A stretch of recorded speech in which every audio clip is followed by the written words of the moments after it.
Halo sahabat Mizan Story, jangan lupa subscribe, like, dan tuliskan sholawat di kolom komentar ya. Tulirkan sekarang juga agar kelak kita mendapatkan syafaatnya. Amin.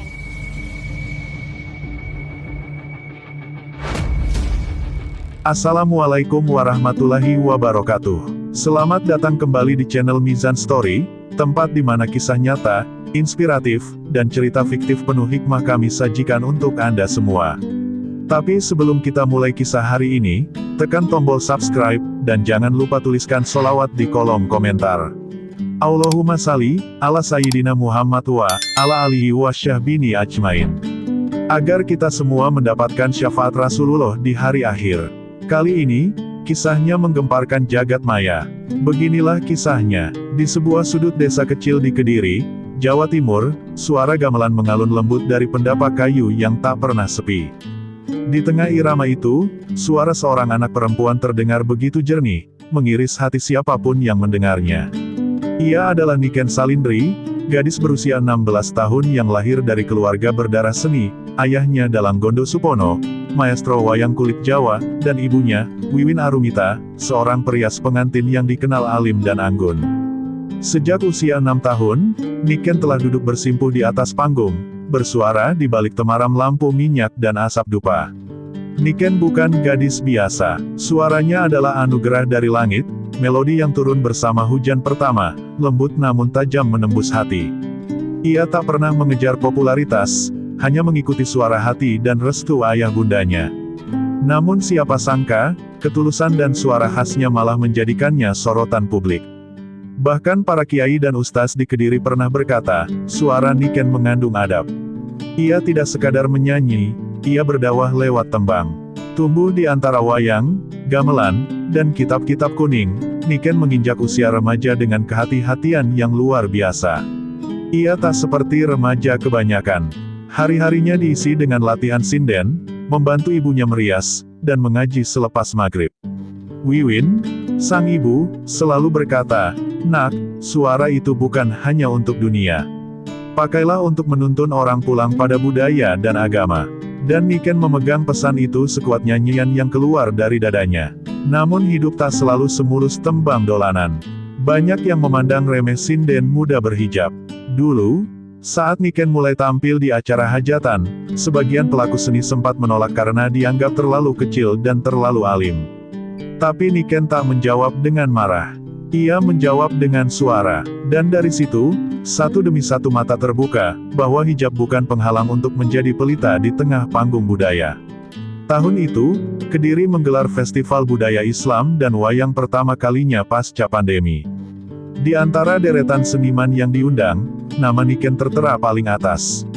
Ia diminta menjadi pembuka acara dengan tembang pembuka berjudul, Langit Lir-Ilir, sebuah lagu syarat makna spiritual. Dan saat ia menyanyikannya, bahkan langit pun seakan ikut menunduk. Tak disangka, salah satu penonton yang hadir malam itu adalah perwakilan dari pemerintah Kabupaten Tuban. Mereka merekam, dan video itu tanpa rencana menjadi viral. Malam itu, sepulang dari festival, Gondo Supono duduk termenung di teras rumah. Ia merasa angin malam membawa pesan. "Pak, kenapa murung?" tanya Wiwin. Sang dalang hanya tersenyum tipis. "Aku merasa, malam ini Niken sedang digeser takdirnya. Entah kemana angin membawanya, tapi jalannya bukan lagi sekadar sinden kecil desa ini." Dan benar saja, beberapa hari kemudian, sebuah surat resmi datang dari pendopo Kabupaten Tuban. Surat undangan dari Bupati Tuban sendiri, Mas Lindra. Sebuah kehormatan, tapi juga pintu gerbang menuju kisah yang akan mengguncang Jawa Timur. Nama lengkapnya adalah Aditya Lindra Wijaya, namun masyarakat Tuban mengenalnya dengan panggilan Mas Lindra, bupati muda yang selalu hadir dalam balutan batik dan senyum teduh. Di usianya yang belum genap 40 tahun, ia dikenal luas sebagai pemimpin cerdas, religius, dan memiliki kecintaan mendalam pada budaya Jawa.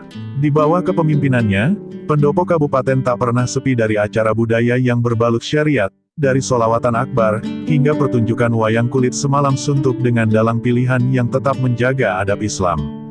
Satu hal yang membuat Mas Lindra istimewa adalah keteguhannya menjaga warisan leluhur tanpa kehilangan arah kiblat. Ia tumbuh sebagai anak kiai pesantren, namun juga dididik di lingkungan seni.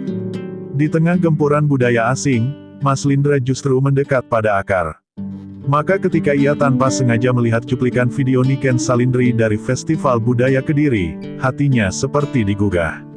Siapa gadis ini? Sinden muda, berhijab, suaranya seperti menggetarkan langit, gumamnya malam itu di ruang kerjanya. Video berdurasi 2 menit itu diputarnya berulang-ulang. Di balik layar kecil ponselnya, Mas Lindra tak hanya melihat bakat, tapi juga akhlak. Ia melihat potensi yang lebih dari sekadar seni, seorang gadis muda yang bisa menjadi ikon dakwah kultural Jawa. Maka tanpa ragu, ia menginstruksikan staf kebudayaannya untuk mengundang Niken tampil di Festival Takbir Budaya Idul Adha yang akan digelar besar-besaran di alun-alun Tuban. Undangan resmi, langsung dari saya, sertakan salam untuk ayahnya, ucapnya mantap. Ketika surat itu sampai di rumah Gondo Supono, suasana sejenak menjadi hening. Mata sang dalang berkaca-kaca, Wiwin Arumita menggenggam surat itu dengan jemari bergetar. Bupati Tuban, Pak, ini bukan sembarangan, ucap Wiwin pelan. Niken yang baru selesai mengaji di langgar belakang rumah hanya berdiri bingung, menatap kedua orang tuanya. Ia tak menyangka, satu tembang lir-ilir bisa membawanya sejauh ini. Tapi di balik rasa syukur, terselip rasa takut. Takut akan dunia luar yang penuh mata dan lisan. Gondo Supono, dengan suaranya yang berwibawa, akhirnya berkata, "Nduk, jalan ini tidak mudah. Tapi kalau kamu melangkah karena Allah, jangan menoleh ke belakang. Kita ini bukan orang besar. Tapi kalau Gusti Allah mengangkat derajatmu lewat suara, maka bawa itu sebagai amanah." Niken mengangguk, air matanya mengalir tanpa kata. Di dalam hati, ia hanya bisa berdoa agar niat baik ini tak berubah menjadi ujian yang mengguncang iman. Dan sementara itu, di pendopo Kabupaten Tuban, Mas Lindra menyiapkan acara dengan sangat serius. Ia bahkan memesan mobil hias khusus untuk takbir keliling, meminta agar Niken menjadi bagian dari rombongan utama. Bukan sekadar tamu, tapi simbol bahwa seni dan syariat bisa berjalan berdampingan. Tak ada yang tahu, bahwa di balik langkah ini, takdir telah menyiapkan pertemuan yang tak biasa, antara Sinden Muda Kediri dan Bupati Muda Tuban. Sebuah pertemuan yang kelak akan membuat Jawa Timur gempar. Hari itu, langit Kediri seakan ikut menyambut lembaran baru dalam hidup Niken. Angin bertiup sejuk saat mobil dinas dari Tuban berhenti di depan rumah sederhana milik Gondo Supono. 3 orang berpakaian dinas keluar dengan penuh hormat, menyerahkan undangan resmi dari pendopo Kabupaten Tuban.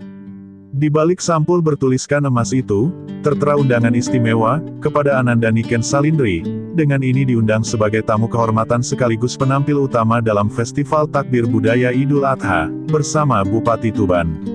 Wiwin memandang anak gadisnya yang kini hanya menunduk haru. "Bu, aku ini siapa? Hanya sinden kecil, mengaji pun belum khatam seluruhnya," ucap Niken lirih. Tapi ibunya menatapnya lembut, "Justru karena kamu kecil, nak. Allah ingin menunjukkan bahwa yang kecil di mata manusia, bisa besar di matanya." Kalimat itu seketika membuat air mata menetes di pipi Niken. Ia tahu, ini bukan sekadar undangan, ini adalah amanah besar. Perjalanan ke Tuban ditempuh dengan mobil sederhana milik keluarga. Tak ada kemewahan, hanya niat baik dan pakaian terbaik yang dimiliki. Gondo Supono mengenakan surjan lurik tua, Wiwin mengenakan kebaya sopan, dan Niken mengenakan jarik batik dan kerudung putih polos. Saat mereka tiba di pendopo Tuban, suasana sontak berubah. Para panitia dan staf pemerintah berdiri menyambut mereka seakan menyambut tamu kenegaraan. Mas Lindra sendiri turun dari tangga pendopo dan menyalami Gondo Supono dengan penuh taksim. "Pak Dalang, terima kasih sudah berkenan hadir. Ini kehormatan besar bagi kami," ucap Mas Lindra sambil menunduk. Di hadapan Niken, ia bersikap sangat sopan. "Matur nuwun, Niken. Suaramu adalah suara yang menjaga Jawa tetap bernapas." Ucapan itu membuat Niken hanya bisa menjawab dengan lirih, "Inggih, Pak Bupati. Niki amanah, dumateng Gusti." Mas Lindra tersenyum. Dan di balik senyum itu, ada rasa kagum yang tumbuh diam-diam, bukan karena suara, tapi karena adab. Hari menjelang sore, persiapan pentas di alun-alun Tuban dilakukan besar-besaran. Mobil-mobil hias mulai berdatangan, iring-iringan gamelan dipasang, dan ratusan santri dari pesantren sekitar dilibatkan dalam takbir akbar. Tapi semua orang menanti satu hal, penampilan dari gadis muda yang viral karena suaranya yang seolah memanggil langit. Dalam briefing terakhir, Mas Lindra sendiri berdiri dan berkata, malam ini bukan hanya takbir. Ini adalah pembuktian bahwa budaya dan iman bisa berjalan beriringan. Dan Niken adalah simbol itu. Ketika matahari tenggelam dan takbir mulai dikumandangkan, Niken berdiri di tengah panggung, dengan sorotan lampu menyinari wajahnya. Suara takbir keluar dari mulutnya, lembut namun kuat, seperti embun yang menetes di atas bara. Gema takbir itu bergulung-gulung memenuhi langit Tuban, membuat ribuan orang yang hadir di alun-alun terdiam. Tak ada musik keras, tak ada euforia liar. Yang ada hanya rasa haru, dan doa yang bergema dari dada setiap orang. Malam itu, dunia digital kembali gempar. Cuplikan video Niken bertakbir di samping Bupati Lindra viral di berbagai platform. Namun belum ada yang tahu, bahwa video yang akan menggegerkan Jawa Timur, belumlah terjadi malam itu. Malam itu hanyalah gerbang, karena besok, Niken akan diajak ikut takbir keliling naik mobil hias bersama Mas Lindra, dan itulah momen yang akan mengguncang batas antara pujian dan fitnah. Malam Idul Adha di Tuban tak seperti malam-malam biasanya. Lampu-lampu kota berkelip dalam barisan mobil hias yang memadukan nuansa Islami dan budaya lokal. Gamelan, rebana, dan takbir bersahut-sahutan dari berbagai penjuru kota. Di antara rombongan utama, tampak satu mobil hias yang paling mencolok, dihiasi ornamen gunungan wayang, lampu kemasan, dan lafaz Allah yang bersinar terang di atasnya. Di atas mobil itulah Niken Salindri duduk bersanding dengan Mas Lindra, sang bupati, mengenakan busana adat dengan senyum penuh wibawa. Kerumunan rakyat bersorak sambil merekam dengan ponsel masing-masing. Bukan hanya karena kemegahan takbir keliling, tapi karena pemandangan langka, seorang sinden muda yang viral, duduk bersahaja di sisi seorang pemimpin daerah, dalam pawai takbir yang penuh adab. Di kejauhan, suara takbir dari Niken mengalun, disambut pekikan, Allahu Akbar. Dari warga yang berjejer di sepanjang jalan, tak sedikit ibu-ibu menangis haru. Mereka melihat masa depan, harapan baru, bahwa anak perempuan bisa berdiri anggun, tetap dalam syariat, tanpa mengorbankan jati diri budaya. Namun tak semua hati bersih. Di balik layar ponsel yang merekam kejadian itu, mulai muncul bisik-bisik tajam yang beredar di media sosial. Kenapa duduk berdua? Apa pantas? Tulis salah satu komentar. Yang lain lebih pedas, ini bukan dakwah, ini cari panggung. Seolah-olah kebaikan yang terang malah menjadi sasaran bayang-bayang fitnah. Dalam waktu singkat, video mereka viral di TikTok, Instagram, dan YouTube. Judul-judul bombastis bermunculan, Jawa Timur gempar. Niken Salindri dan Bupati Tuban takbir keliling berdua. Niken yang awalnya tak mengetahui hiruk-pikuk digital itu, baru menyadari semuanya saat ponselnya meledak dengan notifikasi. DM masuk ratusan, beberapa berisi pujian dan doa, namun tak sedikit pula yang menyakitkan. Dengan tangan gemetar, ia membaca komentar yang menuduhnya menjual diri untuk ketenaran. Bu, kenapa orang sejahat ini padahal aku hanya ikut perintah bupati? Lirih Niken di hadapan Wiwin yang langsung memeluk anaknya dengan tangis tertahan. Sementara itu, Mas Lindra juga mulai merasakan tekanan. Beberapa kolega politik mulai mempertanyakan etikanya. Bahkan sekelompok tokoh agama dari luar kota mulai menyampaikan kekecewaan secara terbuka. Tapi Mas Lindra tetap tenang. Dalam rapat tertutup bersama stafnya, ia berkata, yang saya dampingi bukan penyanyi jalanan. Dia gadis terhormat, anak dalang besar, cucu santri, dan suaranya lebih sopan daripada banyak pejabat yang bicara sembarangan. Kalau ini salah, maka mungkin negeri ini sudah lupa cara menghargai adab. Sayangnya, internet tak pernah lupa dan tak pernah adil. Satu video diambil dari sudut miring, memperlihatkan Niken menoleh ke arah Mas Lindra sambil tersenyum, dibingkai dengan narasi jahat, ada cinta di balik takbir. Video itu melesat jutaan views dalam 2 hari. Fitnah pun berkembang jadi rumor. Isu hubungan khusus antara Niken dan Mas Lindra mulai menyebar, bahkan disebut-sebut sebagai alasan utama Niken diundang ke Tuban. Padahal, kenyataannya jauh dari itu. Tapi siapa yang bisa membungkam mulut dunia? Dan malam itu, ketika semua sudah sepi, Niken duduk sendiri di teras penginapan. Ia tak bisa tidur. Suara takbir yang dulu ia lantunkan dengan haru kini bergema di kepalanya seperti gema luka. Ia ingin pulang, namun ia tahu bahwa tak semua luka bisa dihindari. Kadang luka harus dihadapi, bukan untuk membalas, tapi untuk menegakkan kebenaran. Sambil menatap langit, ia berbisik, "Jika ini jalanku, maka biarkan aku berjalan. Tapi kuatkan aku, ya Allah, jangan biarkan aku jatuh karena keburukan yang tak kulakukan." Hari-hari setelah takbir keliling menjadi babak yang gelap bagi Niken. Ia tak pernah membayangkan bahwa suara takbir yang ia lantunkan dengan ikhlas akan berubah menjadi bahan cemoohan dan fitnah. Di rumah penginapan, Niken hanya menangis dalam diam. Wiwin, ibunya, mencoba menenangkan, tapi tatapan kosong anaknya sudah cukup menunjukkan betapa berat luka yang tertanam. "Bu, kenapa mereka bilang aku perempuan murahan? Padahal aku jaga adab, aku jaga suara, semua karena Allah," isaknya sambil menyeka air mata. Keluarga Gondo Supono pun turut terguncang. Nama baik yang mereka bangun selama puluhan tahun di dunia seni mendadak diseret dalam opini publik yang kejam. Bahkan rekan-rekan dalang yang dulu menghormati Pak Gondo mulai menjaga jarak. Di grup WhatsApp pelaku seni tradisional, beredar pesan yang menyindir halus kehadiran Niken di sisi Bupati, Zaman Edan, sinden sekarang bukan ngiring wayang, tapi ngiring kekuasaan. Kalimat itu menusuk, dan membuat Pak Gondo terdiam lama di depan wayang kulit miliknya. Ia hanya bisa beristighfar. Mas Lindra pun berada dalam posisi tertekan. Pimpinan partai, tokoh agama, bahkan sebagian warga Tuban mulai mempertanyakan kedekatannya dengan Niken. Ia tak gentar karena yakin tak ada niat buruk, tapi ia juga sadar, politik dan fitnah adalah dua bayang-bayang yang tak pernah jauh. Dalam konferensi pers mendadak, Mas Lindra akhirnya angkat bicara. "Niken Salindri bukan siapa-siapa saya. Ia hanya simbol budaya yang saya percaya bisa menginspirasi anak muda untuk menjaga adat dan iman. Jangan nodai niat suci dengan lensa penuh prasangka." Namun pernyataan itu justru menimbulkan polemik. Baru, seorang influencer agama mengunggah video reaksi dengan tajuk, "Bupati Bela Sinden. Ini era akhir zaman." Ribuan komentar bermunculan, menuduh Mas Lindra menormalisasi hubungan yang tak semestinya. Niken, yang awalnya hanya ingin bertakbir dan berdakwah lewat suara, kini menjadi pusat sorotan media. Ia mulai takut keluar rumah.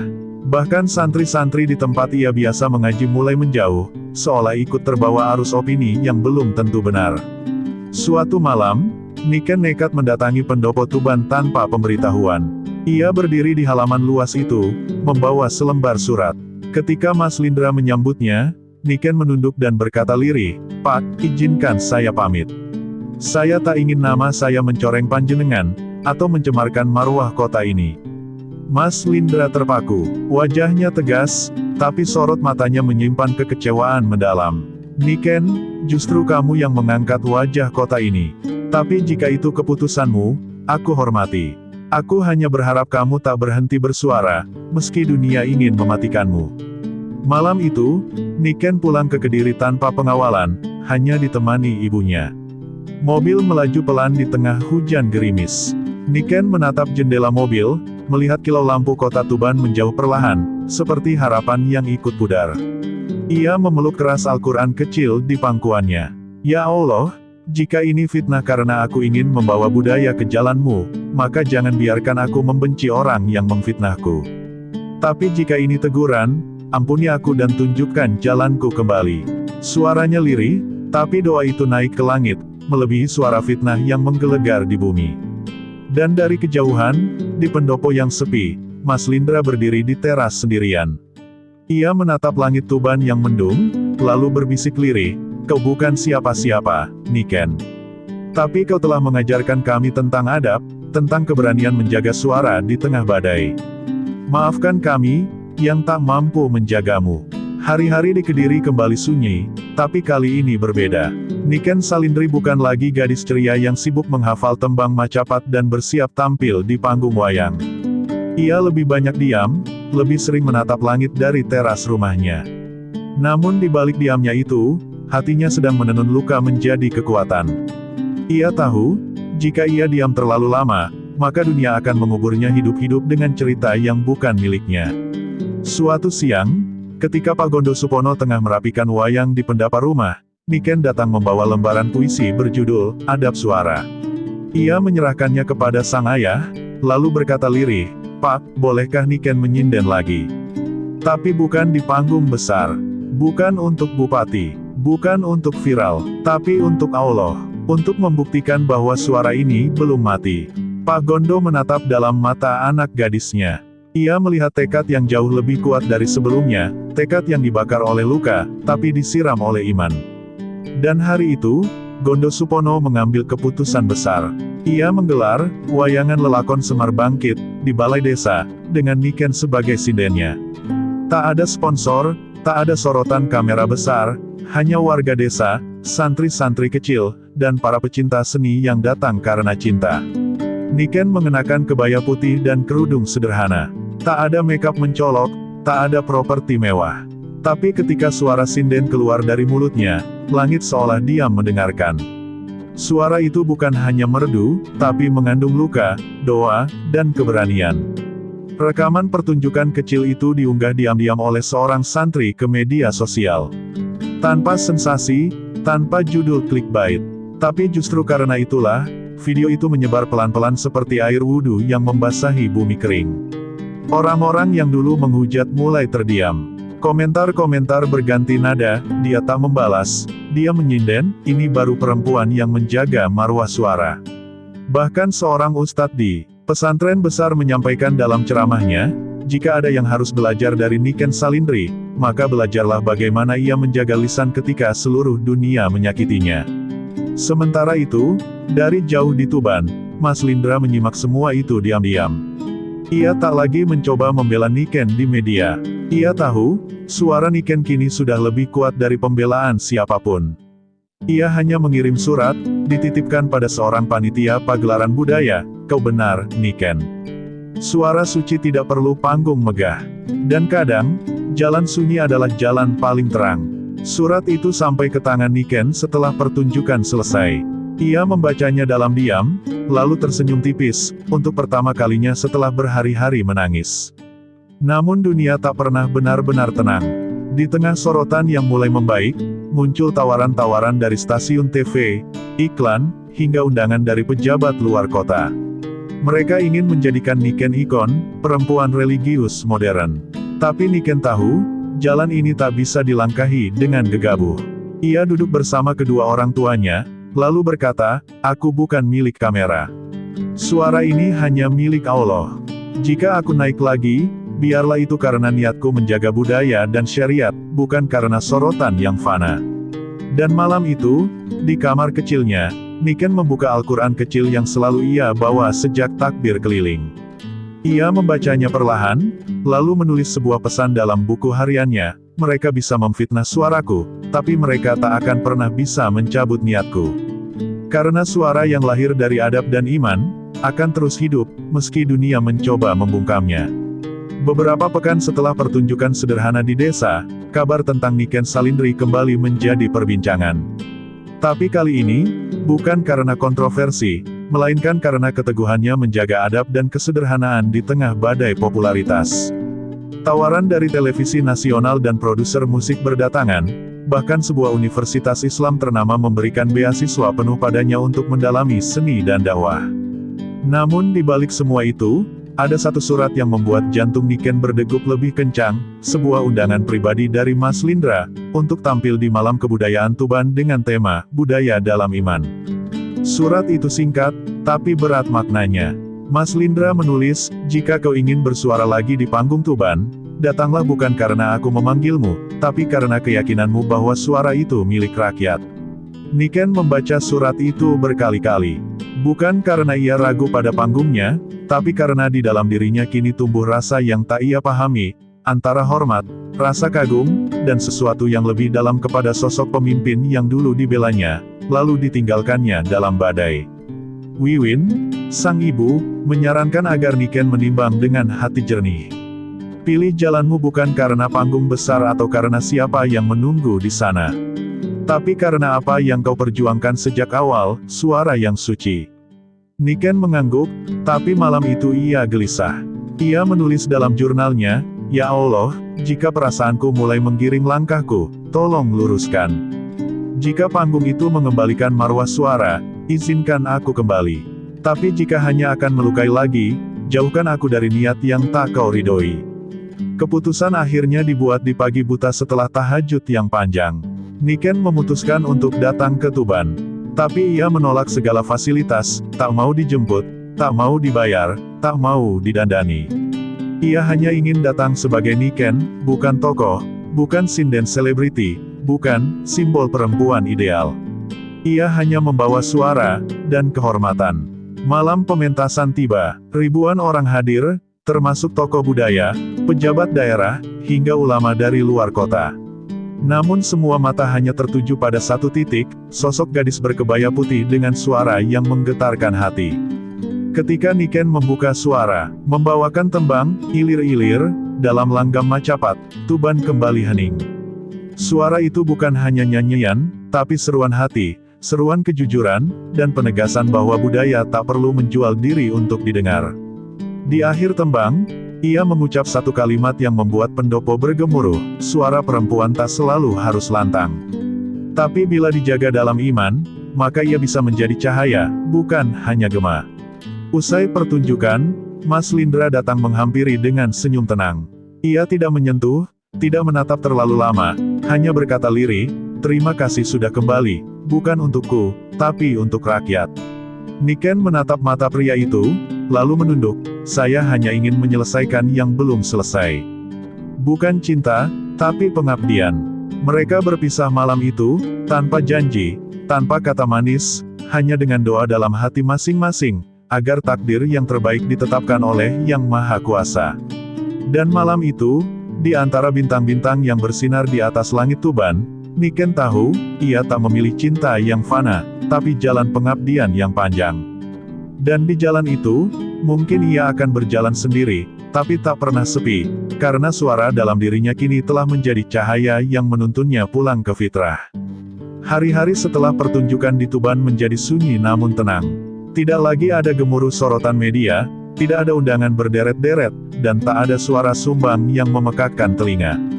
Dunia mulai diam, tapi dalam diam itulah Niken justru merasa lebih hidup. Ia kembali ke Kediri, melanjutkan hidupnya sebagai pengajar tembang dan penghafal Al-Quran bagi anak-anak desa. Ia menolak semua tawaran besar yang datang. "Aku bukan milik industri," katanya pada sebuah wawancara kecil, "aku hanya penjaga suara yang ingin tetap jernih."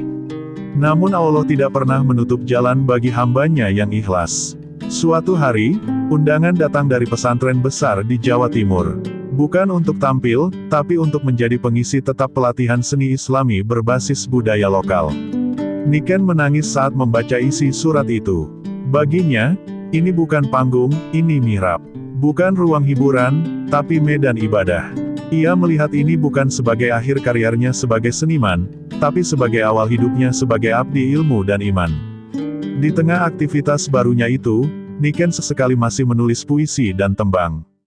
Salah satu yang paling menyentuh berjudul, "Lintang Tanpa Gema", ia bacakan dalam pengajian akbar peringatan Maulid Nabi. Ribuan jamaah meneteskan air mata saat mendengarnya. Beberapa orang bertanya dalam hati, bagaimana mungkin seorang gadis muda yang dulu difitnah habis-habisan, kini justru menyentuh jiwa umat dengan kelembutan suaranya. Tapi jawabannya hanya satu, karena ia tak pernah membalas dengan suara marah, hanya dengan gema yang lahir dari kesabaran. Sementara itu, Mas Lindra melanjutkan kepemimpinannya dengan lebih tenang. Ia tak lagi melibatkan Niken dalam urusan publik. Tapi ia kerap menyebut nama gadis itu dalam forum-forum kebudayaan sebagai anak bangsa yang menjaga suara di tengah badai. Tak ada hubungan asmara yang diumumkan, tak ada pernikahan sensasional.